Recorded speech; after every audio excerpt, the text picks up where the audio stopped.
Quand on est petit, on se dit que plus tard on ira explorer le monde. Et puis en grandissant, on oublie ses rêves pour tomber dans la routine. Avec un ami d'enfance, quelque chose nous a poussé à réaliser ce rêve de gosse. C'est l'histoire qu'on va vous raconter.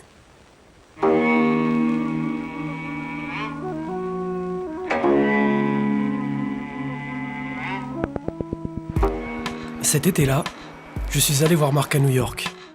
On s'était perdu de vue depuis 10 ans, et a priori, on n'avait plus grand-chose en commun. Je venais de finir un film sur l'accès à l'eau en Inde, et lui, il travaillait dans le marketing, pour faire croire aux Américains que l'eau en bouteille était un produit de luxe. On s'est pourtant retrouvés, comme au bon vieux temps, quand on faisait les 400 coups dans le jardin de sa grand-mère. Sauf que là, le jardin, c'était Central Park.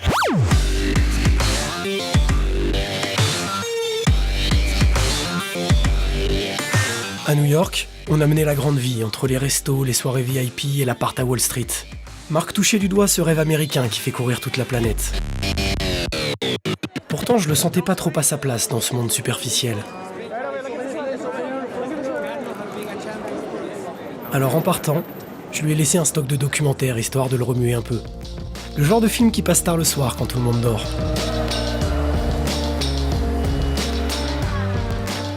Moi, j'étais bien dans ma bulle à Manhattan. J'avais décroché le job de mes rêves et j'avais pas du tout prévu de regarder les films de Nathanael. Mais la vie m'a rappelé à l'ordre. Alors que je me prenais pour Michael Jordan dans mon couloir, j'ai glissé sur le ballon et je me suis cassé le pied. Comme j'étais cloué au lit, j'ai fini par les regarder tous ces documentaires.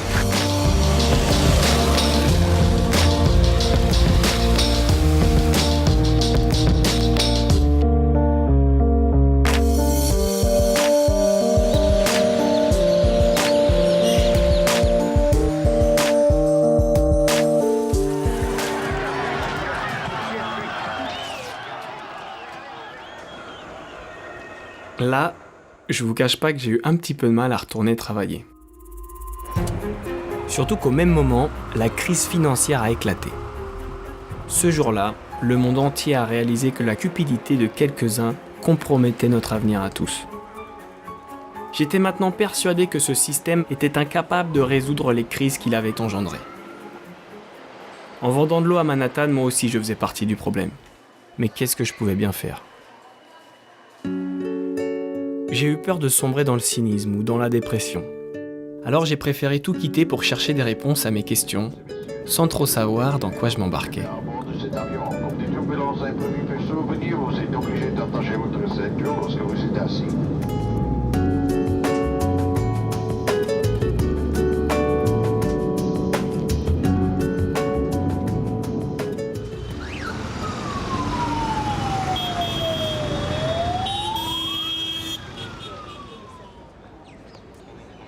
À cette époque-là, je présentais mon film dans un festival à New Delhi. Marc a débarqué comme une fleur. Il voulait qu'on fasse un documentaire sur le changement. Vaste programme. Mais en l'observant, je me suis dit qu'il y avait sûrement quelque chose à faire autour de son personnage et de son envie de tout comprendre. Alors j'ai commencé à le filmer. We must get closer to the essence of life. But beware that it takes courage and strive. Expand your mind, don't let it fear and die. You'll find it. So you like this? So meditate. Come on, let's contemplate. Talk to the heavenly bodies of the universe, of the universe. When you are in politicians, Après plusieurs jours de voyage, on est tombé sur Anand, une sorte de géotrouve-tout indien qui fabrique des outils pour rendre la vie au champ plus facile. so this is my workshop. You are welcome here. Yeah. So.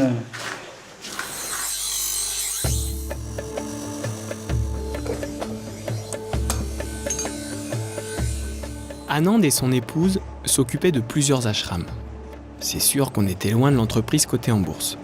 Mais en même temps, ces lieux d'organisation collective du travail ont redynamisé l'économie locale après la fermeture de la mine.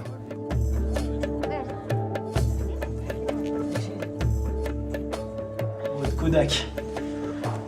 Ouais, ben voilà, là c'est bien. Genre, on fait genre, on est un peu professionnel. Tac. Hop, là. Hop. Are you ready? Yes. Ready for the interview? And what is to be like a Gandhi's follower? What does that mean? Gandhi's follower means this life is going on without any driver. But Gandhi is telling that no, you have to be driver. People say sustainable development, so he has given Swaraj. You depend on yourself. So Swaraj, this sustainable development. People has forget the poor people and they want to be rich and rich and rich, and now I have heard that America is going to the moon for picnic. So this can't make the world better. If we follow Gandhi's educations, then the life is slow, of course, but full with happiness.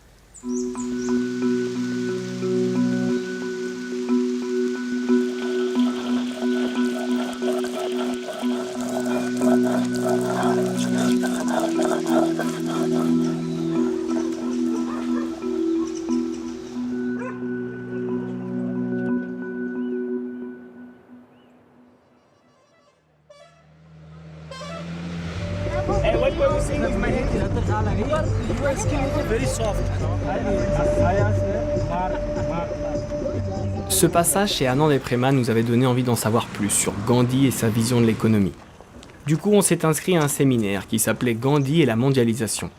Il était organisé par le docteur Vandana Shiva. Cette femme a réussi à faire condamner plusieurs multinationales irresponsables au tribunal de La Haye.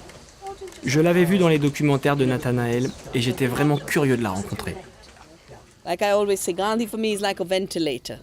You know, when in a room where nothing is open, everything's closed, there's one little ventilator from where you get fresh air. And the fresh air of thinking fresh is the value of Gandhi. I mean, besides what he did for us as a country in the independence movement, but globally today, you know, he allows us to think fresh.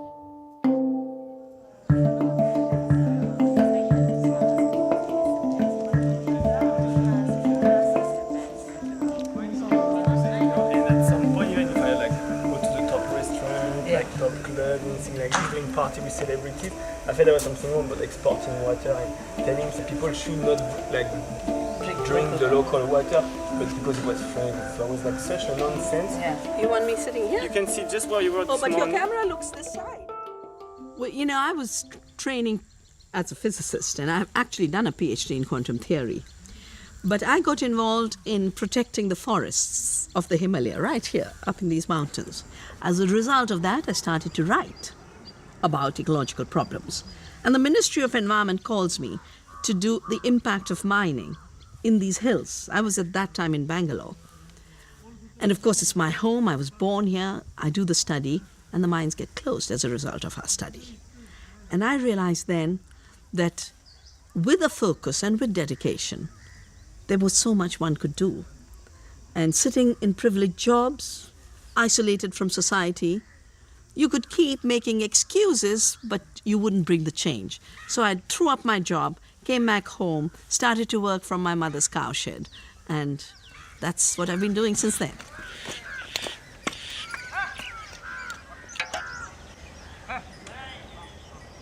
So things are changing, but they're changing in the wrong direction because the dominant change is driven by giant corporations who are turning everything into a market and turning everything into a commodity. There are no people, there's no nature, there's no culture, there's no value.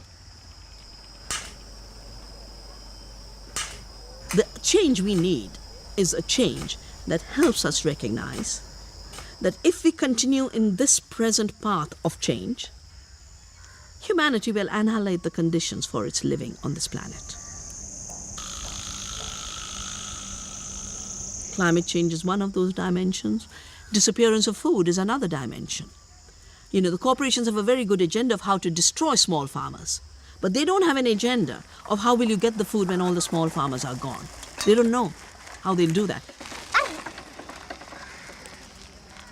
So the recognition that nature is the condition of our being alive is the shift we have to make. We have to stop thinking of nature as wilderness and start thinking of it as condition for life.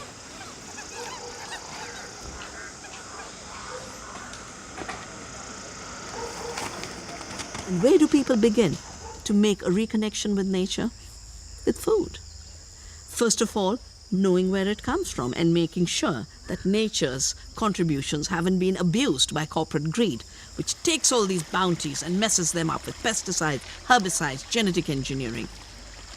Food from nature is healthy food. But I think everyone can be linked to nature.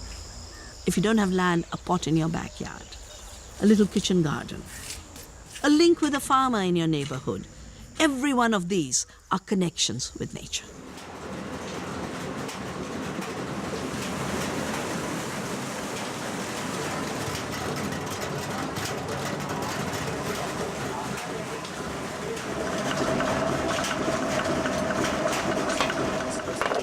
Le deuxième intervenant de ce séminaire, c'était Satish Kumar.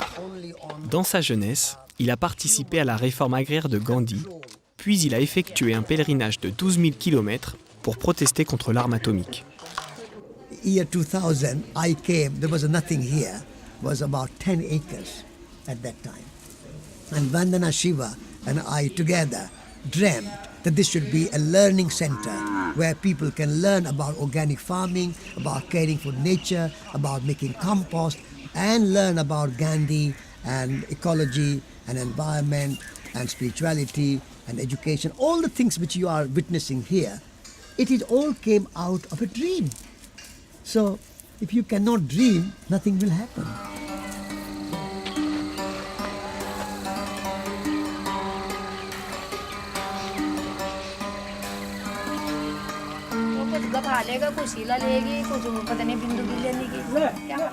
Lors de ce séminaire, ce qui m'a vraiment fait cogiter, c'est qu'une chose simple et essentielle comme échanger des graines soit devenue illégale.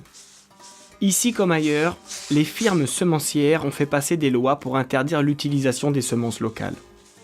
Elles ont ensuite introduit les graines hybrides puis les OGM, qui rendent les paysans totalement dépendants des engrais et des pesticides qu'elles vendent. Depuis que cette politique est en place, plus de 250 000 paysans indiens endettés se sont suicidés.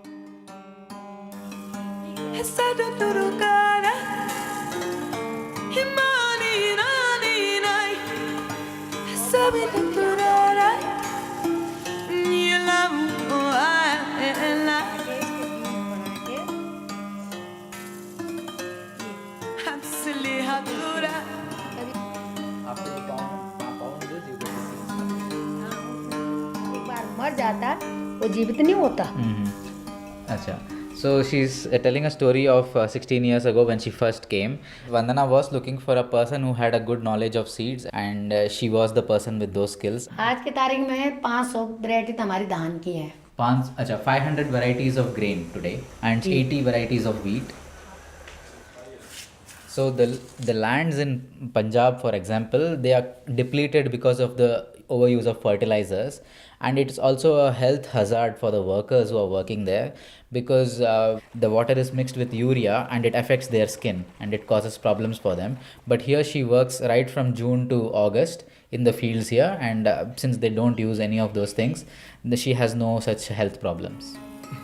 देख लो, हाथ देख लो, पैर देख लो, मैं हमारे कुछ नहीं होते हैं, बिल्कुल सही रहते हैं.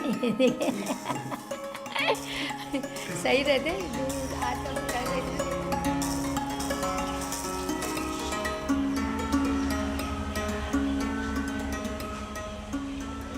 And the most important element of Gandhi was the right to say no and the duty to say no, which he called satyagraha, the power of truth, the passion of truth, the force of truth.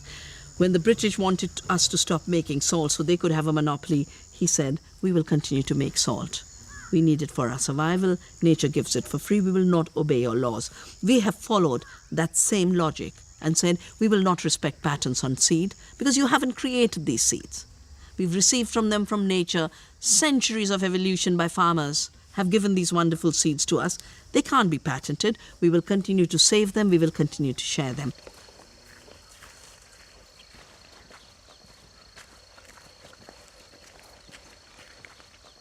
Do you think we should like try to fix the system or like to change the system? You cannot have unlimited economic growth in a limited planet. You cannot have infinite growth in a finite world. And so this system cannot go on forever. If it goes, it will destroy the world and the earth. And it cannot go backwards because then it will create unemployment and recession. So this system cannot be fixed. So we need to have a new system where you take from natural world what is your minimum necessity and your requirement and your needs, and when you have used it, you return it back to the earth. So it's a kind of like a cycle. That's how nature works. You have leaves on the tree, and then in the autumn, that leaves will fall on the ground, and that will become nutrients to the roots, and that nutrition will go into the tree, and next spring, it will come again as leaves. So we have to learn from nature and create a cyclical economy.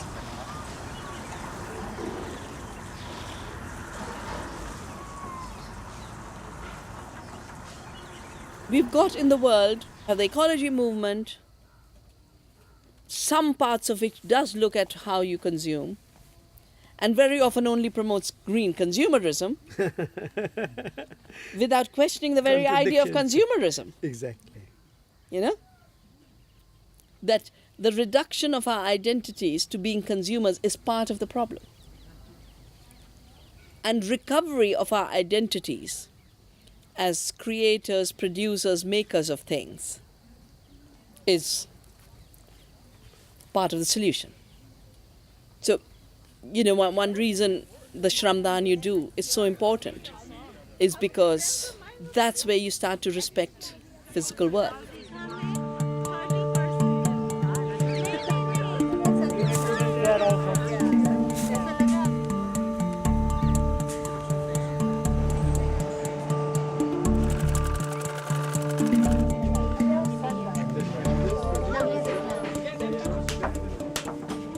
Passer du consommateur au créateur-producteur. À ce moment-là, j'ai réalisé que je ne savais rien faire de mes mains et que je ne connaissais même pas le fonctionnement de la nature. Mais d'un coup, travailler au champ ou modeler la terre, ça m'a semblé beaucoup plus satisfaisant que de remplir des tableaux Excel croisés dynamiques pour faire plaisir à mon boss.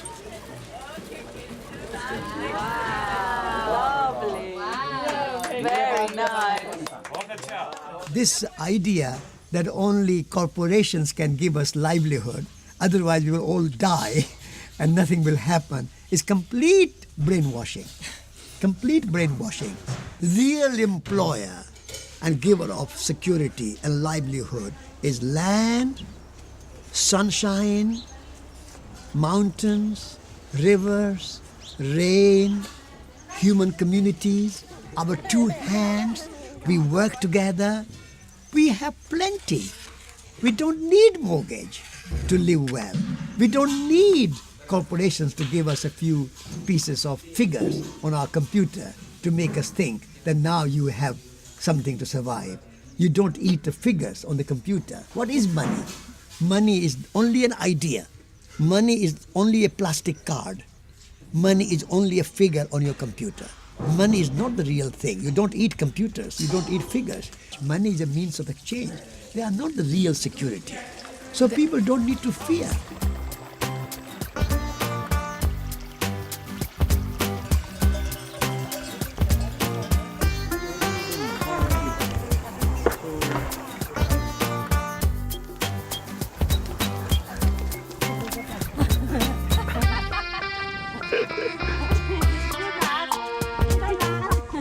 Overall, my vision of another economy is every place people producing in sustainable ways, generating livelihoods and meeting their needs. Decentralized economies everywhere. It's a crazy world in which everything has to be manufactured in China. And everywhere else people sit unemployed. And because they are unemployed and have no money, the only place they can shop is at a Walmart, because they bring their stuff from China and sell cheap. What we need is to shift from this idea of a false cheapness that has very high costs for the planet and people to an idea of authentic affordability and low costs for the planet and low cost for people.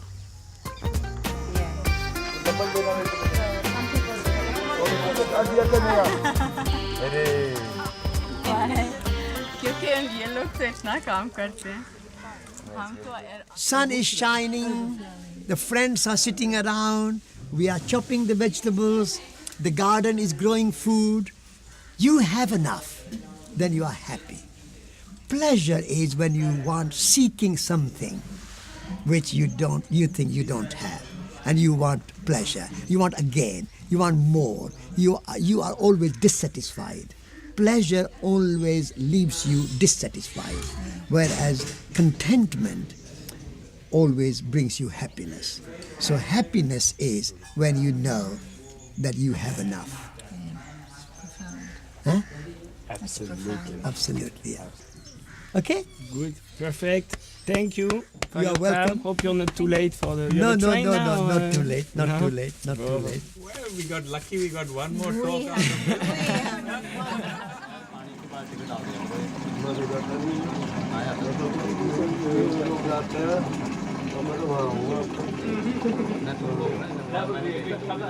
Jusque-là, l'écologie politicienne et moralisatrice m'avait toujours repoussé. Mais rencontrer des personnes inspirées qui luttent pour le respect de la vie et la dignité des plus faibles, c'était pas pareil. Ils ne cherchaient pas leur intérêt personnel ni la notoriété, et j'ai fini par comprendre pourquoi. Comme Gandhi, leurs actions étaient guidées par des valeurs spirituelles fortes. You know, religion does not have to be spiritual because now it's increasingly institution. And in our times of deep insecurity, it is increasingly a political institution for political purpose.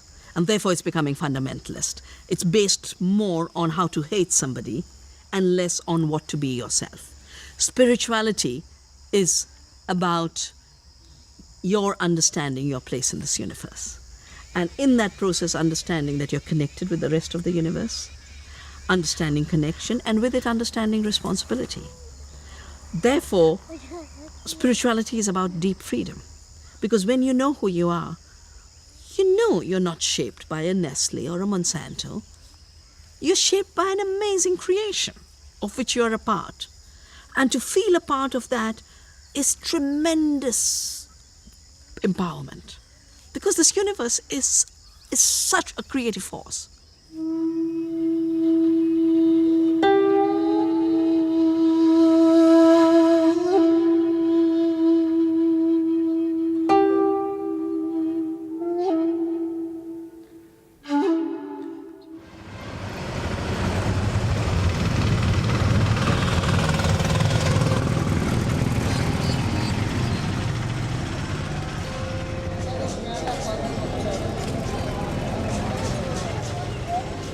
En partant avec Nathanaël, l'idée c'était juste de faire un petit film sur les alternatives. Mais en quelques jours, ils avaient réussi à chambouler ma façon de percevoir le monde, l'économie, la nature et même ce que je considérais être le progrès. Sans même m'en rendre compte, ils avaient reformaté tout mon disque dur.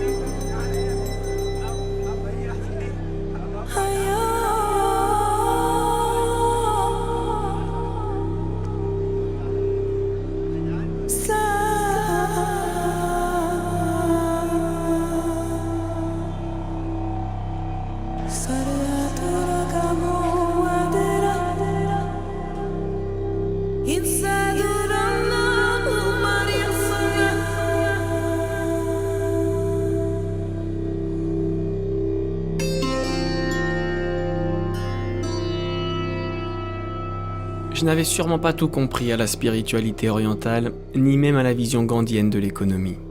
Mais quand même, le complexe de supériorité de l'Occident m'est apparu tout à coup absurde.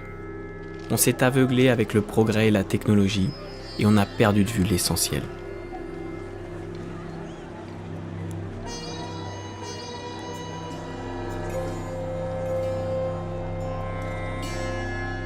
Enjoy this universe. You enjoy with the modern science, but you keep your eyes is also on the spiritual science. So you create the good balance in the modern science and the spiritual science.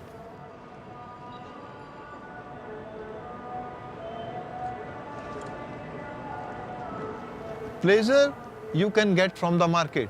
Happiness you cannot get from the market. Happiness you have to be look inside.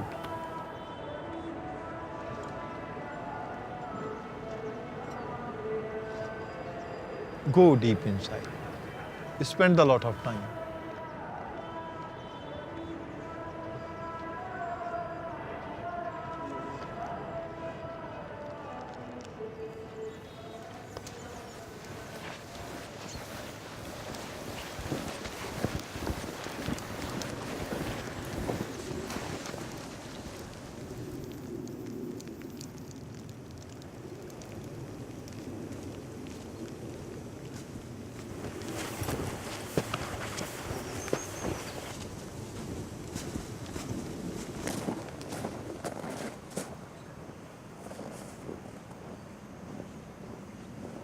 Et cet endroit, il faudra le mettre dans le film, hein, même si ça n'a rien à voir avec l'Inde, quoi, juste pour, tu vois, histoire de...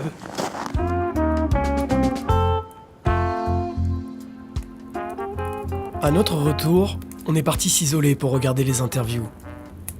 J'avoue que moi aussi je me suis fait surprendre par tous ces témoignages. Les hommes et les femmes qu'on a rencontrés s'attaquent à la racine du problème. Pour eux, il est impossible de résoudre les crises actuelles sans remettre en question la vision matérialiste et marchande qui les a créées.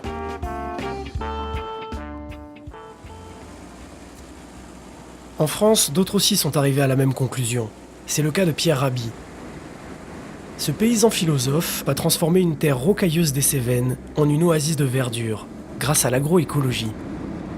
J'avais alors 20 ans et la modernité m'est apparue comme une immense imposture. Eh ben, moi j'avais 29 ans quand ça m'est arrivé. Ça m'a pris plus longtemps.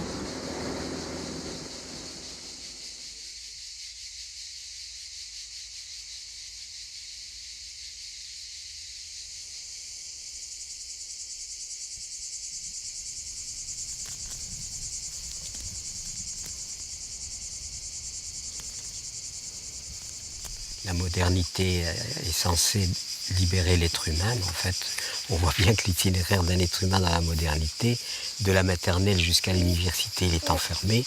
Ensuite, tout le monde travaille dans des boîtes, des grandes, des petites boîtes. Même pour s'amuser, on va en boîte. Alors, vous voyez, et on y va dans sa caisse, bien sûr. Et puis, vous avez la boîte à vieux en attendant la dernière boîte. Comme itinéraire d'existence, je ne peux pas dire que ça soit très libérateur. On passe une grande partie de notre vie enfermée dans quelques mètres carrés. On va faire quelques glissades sur la neige pour prendre un petit goulet d'air. Et puis ensuite, l'été, on va essayer de s'exposer au soleil pour avoir l'air d'avoir été en contact avec la vie. Et ça, je trouve ça terrible. Alors je ne juge personne, absolument personne. C'est le contentieux que j'ai personnellement avec l'imposture de la modernité, qui, sous le prétexte de progrès, d'améliorer la condition humaine, la démolit, la détruit, et en plus elle est en train de piller la planète. Et c'est à partir de cette vision, de ce constat, que nous avons décidé, Michel, qui est devenue ma femme, et moi, de ne pas souscrire à ce modèle-là. Et donc ne pas souscrire au modèle, c'était aussi comment sortir c'est-à-dire de ce hors-sol appliqué à l'humain et de cette déconnexion à l'égard des fondements de la vie. Et les fondements de la vie sont dans la nature. Nous sommes nous-mêmes nature.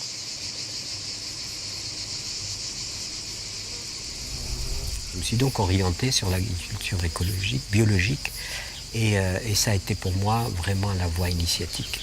Parce qu'à partir du moment où je suis rentré dans cette voie-là, cette voie m'a amené à l'observation de la vie. Et observer la vie, c'est reconnaître la puissance de la vie et finalement le phénomène, le mystère de la vie. J'explique parfois, vous prenez une petite graine de tomate, c'est insignifiant, c'est tout petit. vous la mettez dans la terre, ça vous donne des kilos de tomates. Qu'est-ce qui s'est passé? Il y a bien quelque chose qui s'est passé. C'est-à-dire qu'il y a une intelligence. Ça ne veut pas dire que la graine a un cerveau, mais ça veut dire qu'il y a une intelligence qui orchestre tout cela, qui orchestre pour aller vers une symphonie, une espèce d'harmonisation. Et le problème, c'est qu'on a rompu avec cet ordre d'intelligence pour aller vers l'intelligence mécaniste, raisonneuse, etc.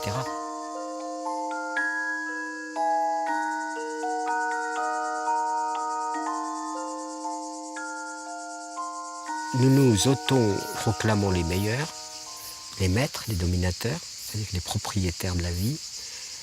Et ça, c'est pas par un vote des éléphants et des baleines que nous l'avons eu, c'est parce que nous l'avons décidé, c'est tout. Et du coup, nous sommes vraiment dans l'obscurité.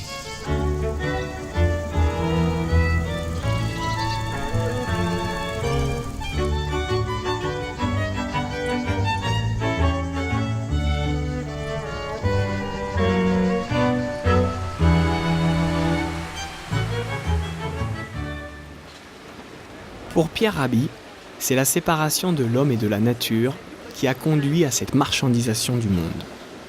On est donc allé voir le sociologue et philosophe Frédéric Lenoir pour comprendre comment tout cela est arrivé. Alors, la séparation de l'homme et de la nature, ça remonte à très longtemps. En fait, je crois que le grand tournant, c'est le passage du paléolithique au néolithique. C'est-à-dire le passage de sociétés où l'homme était un nomade qui vivait de chasse et de cueillette et qui était intégré dans la nature, où l'homme se sentait dans un monde où il y avait des esprits, des forces invisibles, et qu'il fallait être relié à ces forces invisibles. Et il respectait la nature. Lorsqu'un homme chassait, il priait pour l'âme en même temps du gibier qu'il allait chasser, et il savait qu'il allait en retour faire un don à la nature. Lorsque l'homme va se sédentariser, ce qu'on appelle le néolithique, tout va changer. Parce que l'homme va se couper de la nature pour vivre dans des villages, puis des villes, et il va maîtriser la nature. Et à partir de ce moment-là, on va passer d'un état d'intégration dans la nature à un état de domination de la nature. La nature sera là pour servir les besoins de la cité, pour la servir en ressources naturelles, etc. Alors dans ce processus, qui est très long, qui prend des millénaires, où la raison l'emporte de plus en plus dans l'homme sur l'intuition, sur d'autres qualités, le cœur, la manière dont on peut se relier par son corps à la nature, c'est la raison qui devient archi-dominante. Cette vision-là va amener une coupure totale entre l'homme et le monde.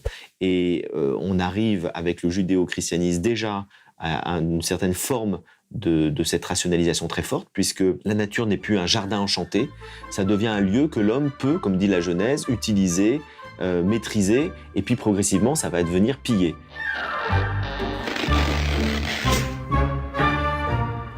Et c'est Descartes qui consacre effectivement cette idéologie-là avec son fameux l'homme possesseur de la nature, qui considère que le monde n'est qu'une mécanique inerte qu'il peut utiliser. Et là, on est totalement dans cette domination de l'esprit, de la raison sur la nature.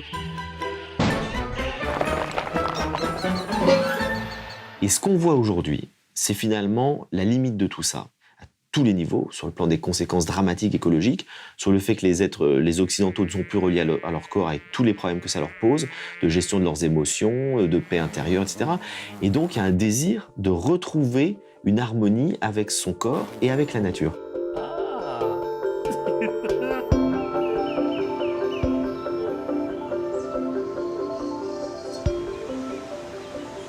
À ce moment-là, la question n'était pas de retrouver l'harmonie avec mon corps et avec la nature, mais plutôt de retrouver l'harmonie avec le monde du travail et celui de l'entreprise.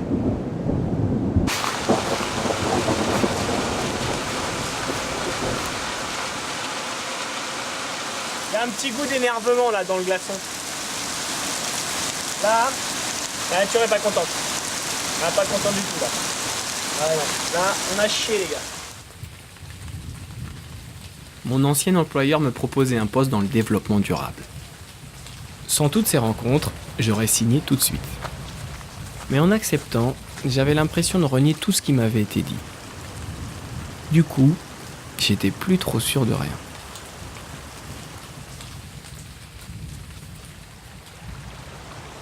On avait commencé à tirer sur un fil. Difficile de s'arrêter là. On voulait approfondir ces idées de séparation homme-nature et corps-esprit. On a donc décidé de partir en Amérique centrale pour rencontrer les gardiens des cultures anciennes et explorer leur vision du monde.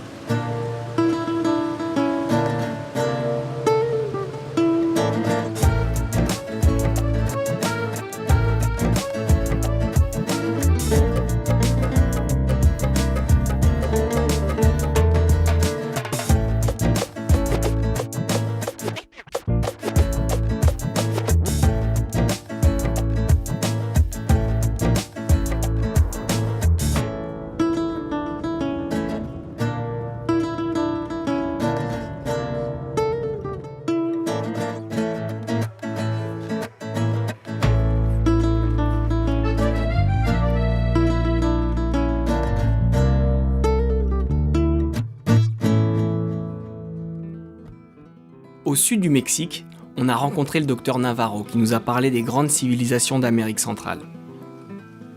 Après nous avoir mis en garde contre le business chamanique et les psychotropes, il a insisté pour qu'on rencontre Tenoch, un guérisseur qui aide les communautés indigènes à préserver leurs traditions.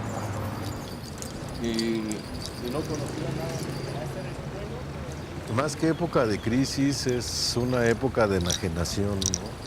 La que nos han enajenado, han cambiado nuestra mente, han mantenido dormidos nuestros sentidos. Cuando lo del tsunami, ¿no? Los animales, ningún animal se murió, todos corrieron a la montaña porque sabían lo que venía, ¿no? El hombre, ¿por qué no? Pues porque estaba viendo la televisión, ¿no? Hemos pedido la capacidad de observar y por medio de la observación darte cuenta, ¿no? De las cosas que vienen. El cambio pues viene, sí viene, claro que viene y viene fuerte, ¿no? Precisamente por eso tenemos que empezar a cambiar nuestra actitud de pensamiento, empezar a vibrar en la frecuencia más alta, ¿no?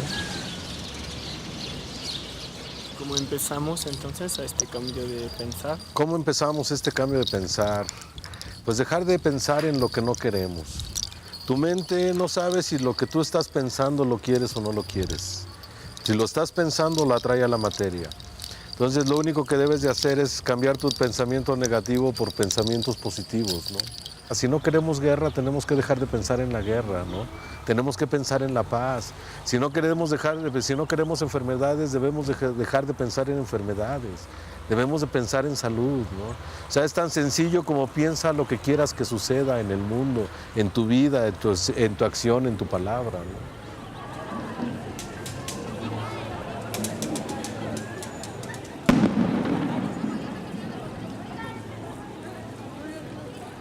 Nosotros somos la punta del cambio que viene, ¿no?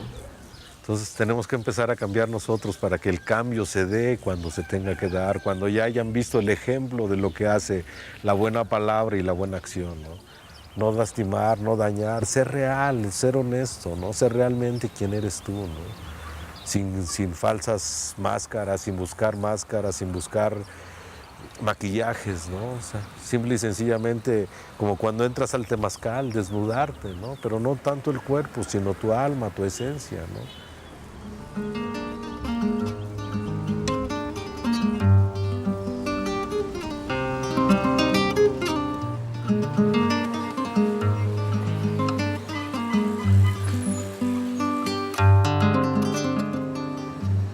Pour Tenoch, un changement de civilisation est en cours, mais il passe par la transformation de chaque individu. Tout ça, c'était encore un peu abstrait pour nous. Il nous a donc envoyé chez son ami Marceau qui organisait cette semaine-là une cérémonie de Temazcal. Une sorte de sauna mexicain censé purifier le corps et l'esprit. On a décidé de tenter le coup. On va pas arriver comme les conquistadors. Je me dis, peut-être arrête de filmer. De toute façon, s'il est connecté, il sait qu'on vient, quoi. Il nous attend. Il nous attend. Allez.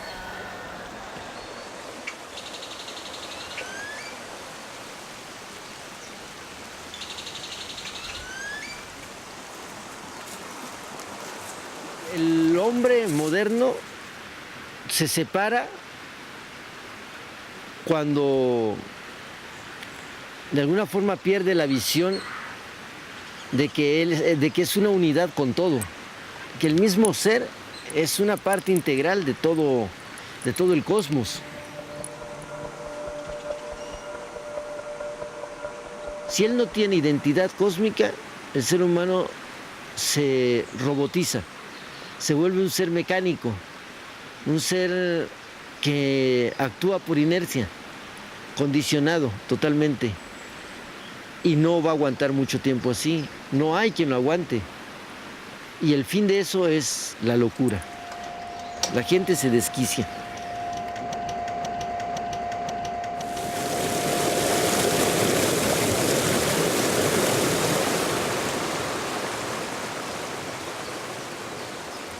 Sabemos que nuestra fuerza no radica en un poder armamentístico o en grandes logros científicos, sino en el respeto y el amor que le tengamos a nuestra Madre Tierra.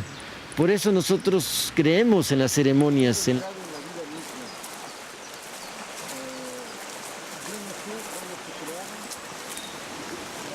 Entonces el temazcal es el lugar de comunión. Además de ser un baño de purificación, pues es un lugar donde transmutamos todas esas emociones y es donde dejamos también que se quede ahí lo que no queremos y salimos renovados como niños. Entonces el temazcal es un regalo de amor, de la vida.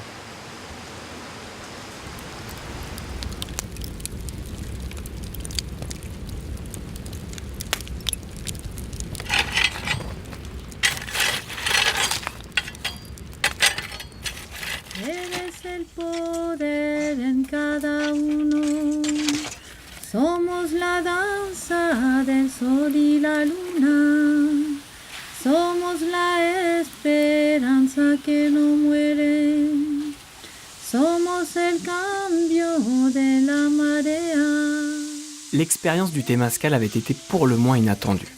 Dans cette hutte, il faisait au moins 70 degrés. Je ne pouvais pas sortir. Alors pour rester là-dedans, j'ai dû lâcher prise. Et je me suis collé à la terre fraîche pour pouvoir respirer.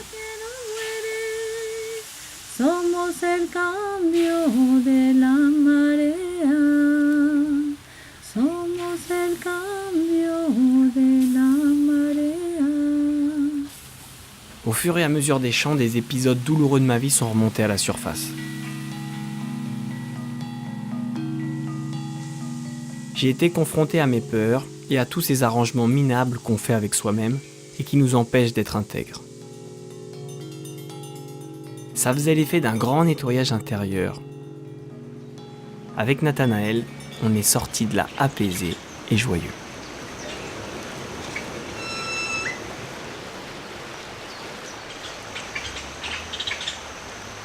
No solamente somos cuerpos, viviendo eso, una experiencia espiritual, ¿no? Somos realmente espíritus, viviendo una experiencia física, una experiencia material.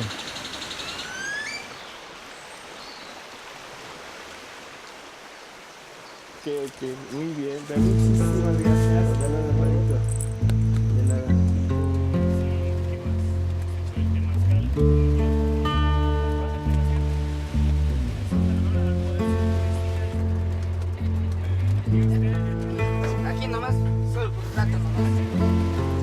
Après ce séjour au Chiapas, j'ai commencé à me poser des questions étranges sur mon identité profonde et sur le fonctionnement de cet univers. Pour les philosophies orientales et les traditions indigènes, c'est un peu comme dans Matrix. La réalité qui nous entoure est une illusion, perçue par nos 5 sens et décodée par le cerveau. Le corps ne serait qu'un véhicule pour que l'âme fasse l'expérience de ce monde matériel.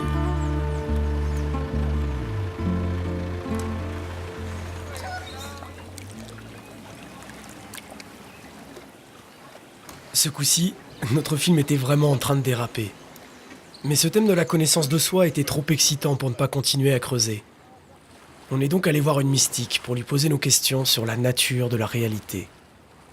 Bienvenidos a su documental Plan B, señores y señoras desde el lago de Atitlán transmitiendo. ¿Qué te parece? ¿Está bien? Afuera de los... ¿Voy a hablar en español o en inglés? En español, ¿va? ¿Cómo? ¿O en inglés? Está bien, ¿no? Me parece mejor, ¿no? Pues sí, sí, porque en inglés voy a hablar mal inglés. Lo que pasa es que vemos solo un lado de la creación. Y esa es una característica del ser humano. Vemos solo lo que se ve, digamos así. Pero existe otro lado que es invisible, los ojos del alma, decimos en un sentido. La persona tiene que abrirse, abrir tu corazón, abrir su mente, para que esta percepción sea posible a sí mismo. Existe el camino espiritual, las terapias, el yoga, la meditación y tanto que hay ahorita en el mundo para que el ser humano pueda abrirse y captar algo más de lo que normalmente capta. Un ejemplo, aquí el lago. Si venimos al lago tempranito en la mañana, podemos ver el fondo. ¿Por qué? Porque el lago está completamente tranquilo. Entonces tú puedes apreciar el fondo muy fácil. Si venís en la tarde, ¿qué pasa? Hay olas y las olas no nos dejan apreciar ese fondo. Si pasamos este ejemplo al ser humano, ¿qué sucede? En nuestra mente hay pensamientos que si hago esto, que si hago lo otro, que tal vez sí, que tal vez no, que por qué, que si me voy, que si me quedo, taca, taca, taca, taca, taca, en la mente, ¿verdad? Eso nos sucede a todos. La meditación lo que trata es de bajar ese taca, taca, taca, taca, taca, calmar la mente de tal manera que te sea posible apreciar ese estado de silencio que está dentro de ti.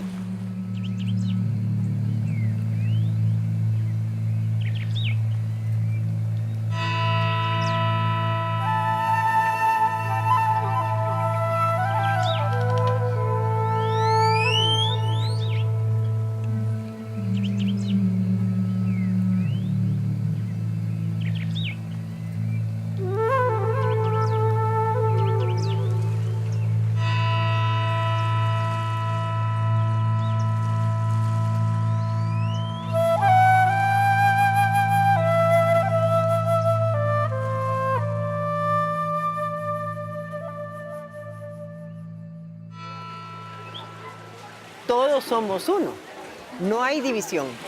Lo que pasa es que el ser humano ve las cosas fragmentadas. Cuando entramos en el tiempo y en el espacio, todo se divide. Vemos pasado, presente y futuro. Vemos una persona, otra persona, dividimos todo. Pero realmente lo que existe es la unidad. Pero no hay una conciencia de eso.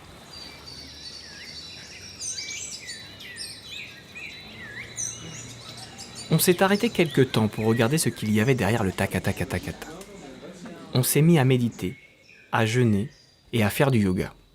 C'est vrai qu'on s'est fait mal au dos dans certaines postures, mais avec un peu d'entraînement, on a réussi à observer toutes ces pensées incontrôlables qui nous empoisonnent la vie, à sortir du pilote automatique pour rester dans l'instant présent, sans jugement ni attente particulière.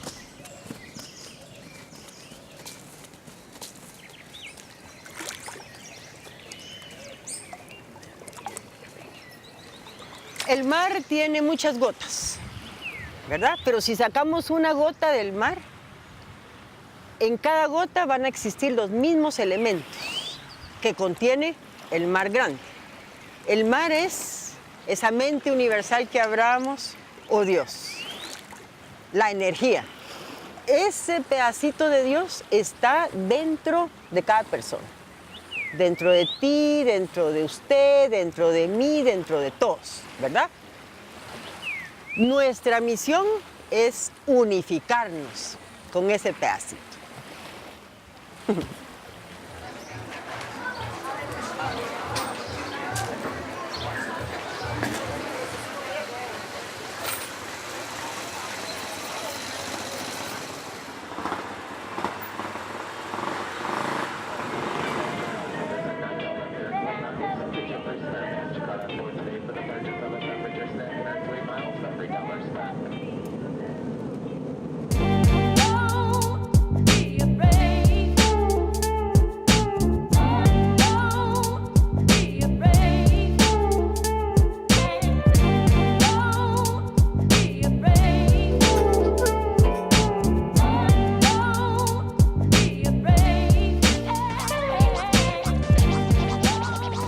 Fraîchement débarqué à San Francisco, on a posé les sacs à dos chez Liat, qu'on avait rencontré au Guatemala.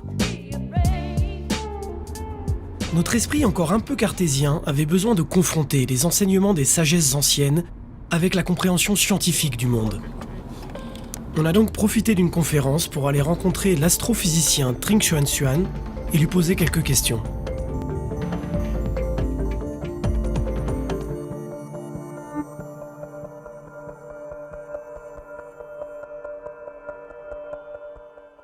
La science du XXe siècle a redécouvert ou découvert d'une manière différente ce que le bouddhisme nous a appris depuis 2500 ans, c'est-à-dire les concepts d'abord d'interdépendance. Toutes les choses sont reliées ensemble.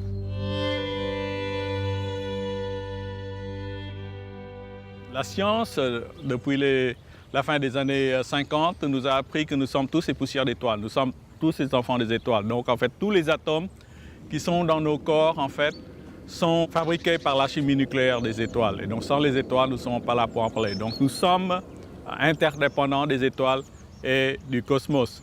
Il y a aussi l'interdépendance par ce que nous a révélé la mécanique quantique, qui est donc la physique de l'infiniment petit, qui dit que si deux particules ont interagi ensemble, si vous les séparez même jusqu'à la distance d'Andromède, qui est à 2 millions d'années-lumière, elles se souviennent qu'elles ont interagi. Donc, si vous faites quelque chose à l'une, l'autre le sait instantanément, sans aucune communication d'information. Ça veut dire que, en fait, la réalité doit être pensée comme globale, mais pas locale. Vous voyez? Donc, de nouveau, nous sommes tous connectés les uns aux autres. Tout est interdépendant. Les conclusions que je dérive de ça, c'est que la science n'est pas le seul moyen de regarder le réel, mais il y a d'autres fenêtres pour regarder le réel, comme la spiritualité, donc dans ce cas par exemple le bouddhisme. Et je pense que des grands guides comme le Christ ou Bouddha, qui a vu d'autres choses que le commun mortel ne voit pas, peut nous informer. Et puis les grands poètes comme Rimbaud, Baudelaire, ça aussi, ça nous parle beaucoup du réel aussi. Donc je pense que c'est trop arrogant de dire que seule la science peut nous donner accès au réel. Très bien, eh bien merci beaucoup. Ouais. Oui.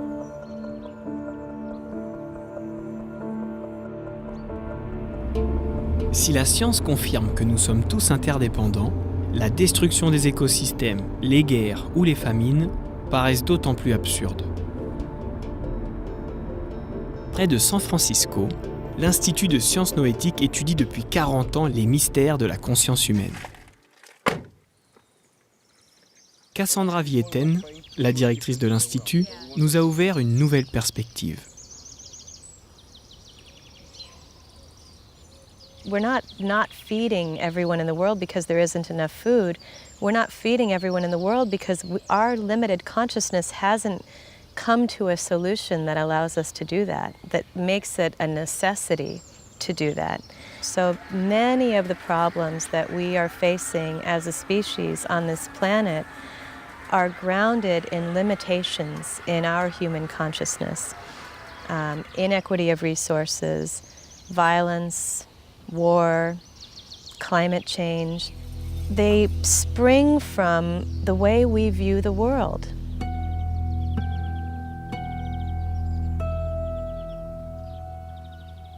One of the projects we're working on here at the Institute of Noetic Sciences is called Worldview Literacy, where we're helping people see how they view everything through a worldview.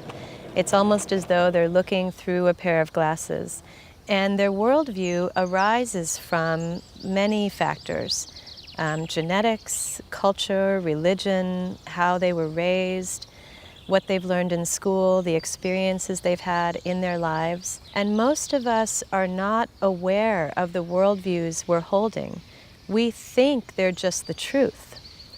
And so one of the things that self-inquiry brings to us, one of the things that contemplative practices can do for us, is we begin to recognize that our thoughts are just thoughts, our beliefs are just our beliefs, and they are not really who we are. They're just sort of working hypotheses.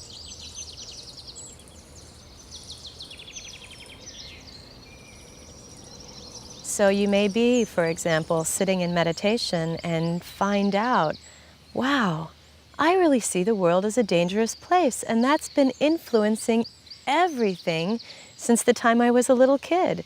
What if I didn't see the world as a dangerous place? And when that kind of a shift happens, behavior changes, thoughts change, relationships change, motivations, priorities, values change, and that's really the kind of transformation we are interested in studying. En écoutant Cassandra dans ce bois, j'ai réalisé que les certitudes sur lesquelles j'avais construit ma vie s'étaient effondrées tout au long de ce voyage. De nouvelles hypothèses les avaient remplacées, comme l'intuition forte que le monde n'était pas uniquement fait de matière, ou encore que courir après l'argent et la reconnaissance sociale nous éloignent de l'essentiel. Le problème, c'est que ces nouvelles croyances n'étaient pas du tout adaptées au monde qui m'entourait. Je voyais partout des appels à la consommation et au plaisir polluant. Je commençais à devenir un peu schizophrène.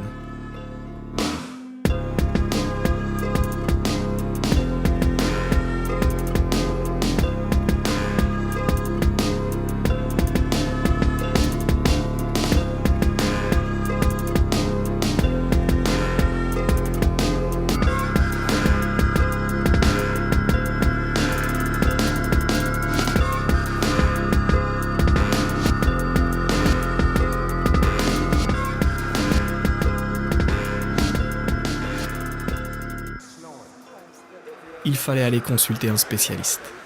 On a donc pris rendez-vous chez le docteur Bruce Lipton pour comprendre comment se forgent les croyances collectives. Whatever. I'll get the water going, then you'll pick a tea. Okay. Perfect. When I first was talking about this, people said, "Oh, he's crazy." You know, "Oh, you're crazy." And now I say some of the things I say, and the scientists go, "What are you saying that's new?" Now I'm boring. The world as we see it is an expression of the collective beliefs of the population, or at least a large number of them. And therefore, when we look at the world today in crisis and failing, and science has recognized that the extinction that it lies in front of us is due to human behavior, and that human behavior has been programmed by culture, then it says if you want to evolve and survive this crisis, we have to change the belief systems. Einstein's, I love the famous quote, is like, you cannot solve the problems with the same thinking that created the problem. And the beliefs are based on this. There are three questions they call the perennial questions that have been asked by humans for 10,000 years. How do we get here? Why are we here? And how do we make the best of it? Okay?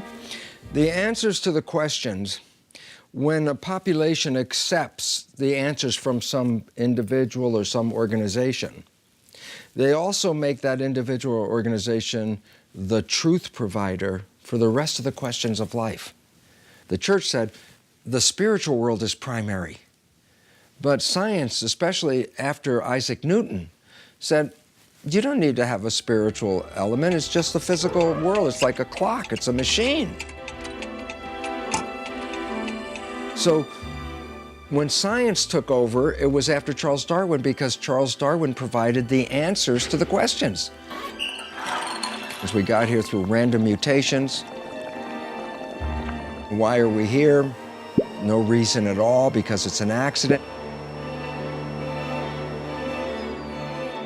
How do you make the best of it? And that was when everything went crazy, because it said, oh, you live in a struggle. Evolution is a struggle. And to survive, you've got to fight and you got to compete. So we bought a belief that the world is not our friend, but we have to go out every day and fight for life. So we bought that belief.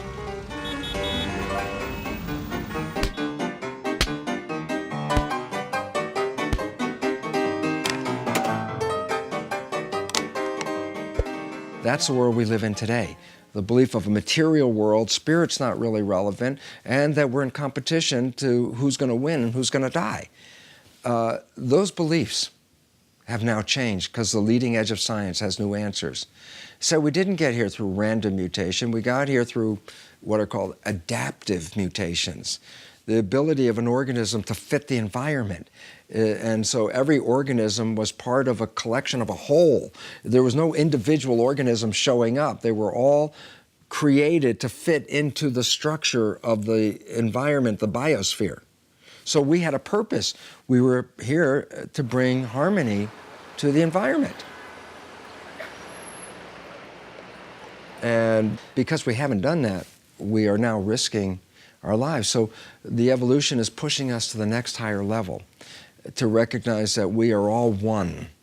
All of humanity is one organism, and we are the cells. And that when we fight each other, we're killing ourselves, and we're destroying the planet.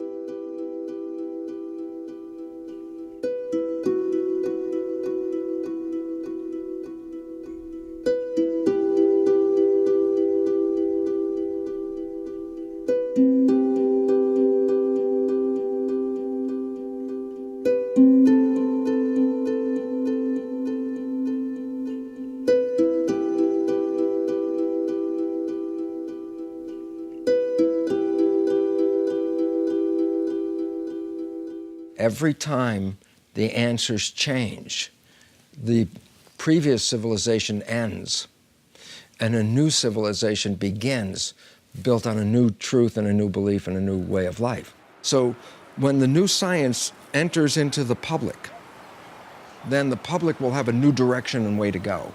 But we're at the stage where the old one is coming down and the new one is being built. And your work is part of bringing the world a new vision that is more sustainable, something that will keep us alive, rather than the beliefs that we've been using that are now killing us. And so you're seeing an evolution in process right now.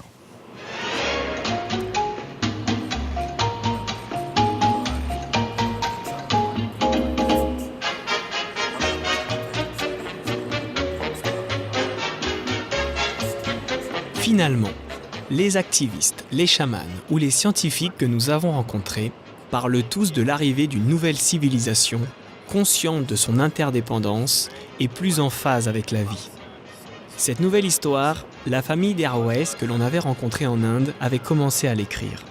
Dans un jardin de 400 mètres carrés, en pleine agglomération de Los Angeles, ils produisent chaque année plus de 3 tonnes de fruits et légumes bio dans la joie et la bonne humeur. He's like, he heard water. Well, at first we were weird, because we didn't look like we belonged anywhere. We were out of step with the modern world. We were going back, and when you go back, you separate yourself from those people going forward. But then we became normal with a good press, good success, and we started our own business selling our surplus to restaurants, and we became well known for that. And now we're accepted, and people are copying that. You want me to use that? Yeah, use it up in the grate some more. So I figured we were here to take care of this planet as our home, and that we were stewards of the planet, not owners, but renters. And if you know anything about renting, you don't trash the place. If you trash your apartment, you pay. Well, you're talking about all cycles. This is what we would do. Anywhere you have is if you have extra greens and waste, you hand it to the animals. They turn the waste into fertilizer. Fertilizer goes back into the garden, and then you can just do it over and over again.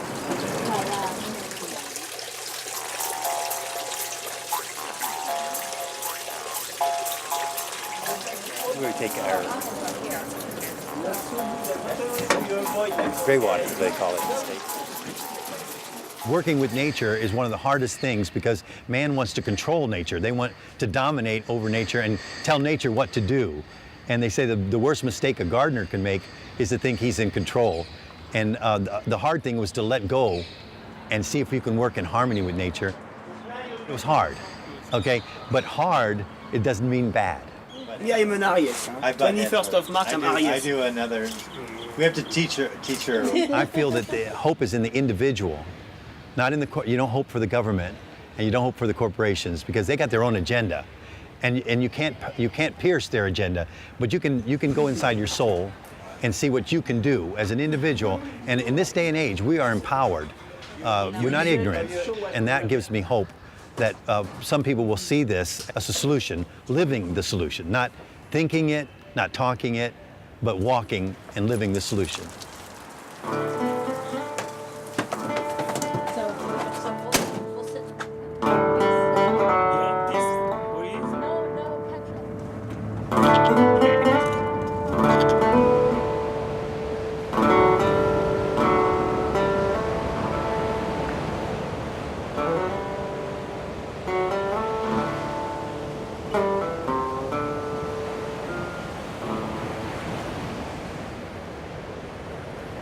T'as pas besoin d'avoir une paire de lunettes Gucci pour profiter d'un beau coucher de soleil, quoi. C'est ça qui te rend vraiment heureux.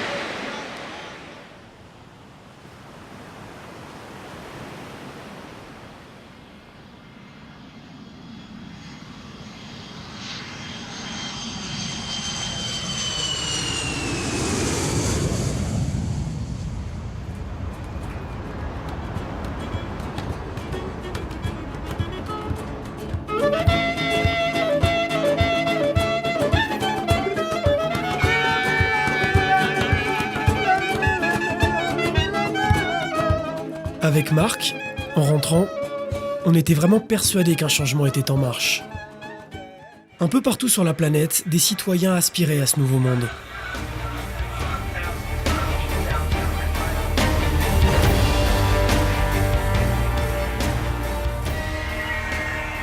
Et puis, l'enthousiasme est retombé. Les révolutions ont été récupérées et le mal-être ambiant nous a rattrapés. On se demandait bien ce qui empêchait cette nouvelle histoire de s'écrire. Pour nos amis insérés dans la vie active, on était des rêveurs. On n'avait plus de projet professionnel et personne pour produire notre film.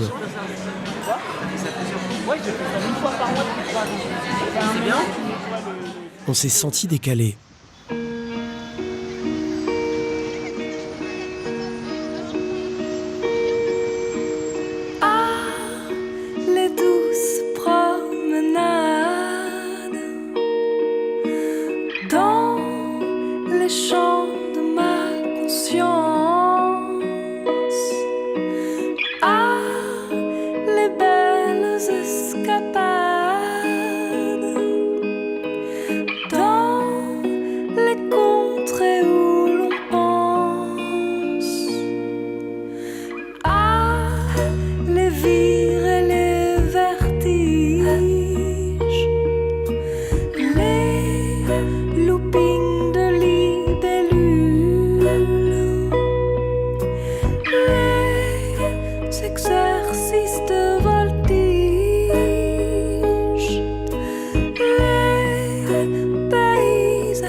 En creusant un peu, on a fini par comprendre ce qui empêchait la nouvelle histoire de s'écrire. Terre à Terre, le magazine de l'environnement, on explore ce matin les relations entre écologie et régime politique avec Hervé Kempf, journaliste au Monde et écrivain. Nous sommes dans un état tellement dégradé de la démocratie qui peut nous permettre de, en tout cas, poser la question de savoir si nous ne sommes pas passés dans ce régime oligarchique où un petit nombre de personnes décident en quelque sorte du sort de tous sur les questions les plus fondamentales. Les oligarques font démocratie entre eux, ils délibèrent entre eux, ils discutent entre eux, mais une fois qu'ils ont pris la décision et qu'ils ont adopté leur code de valeurs et leur système de pensée, ils le mettent en œuvre.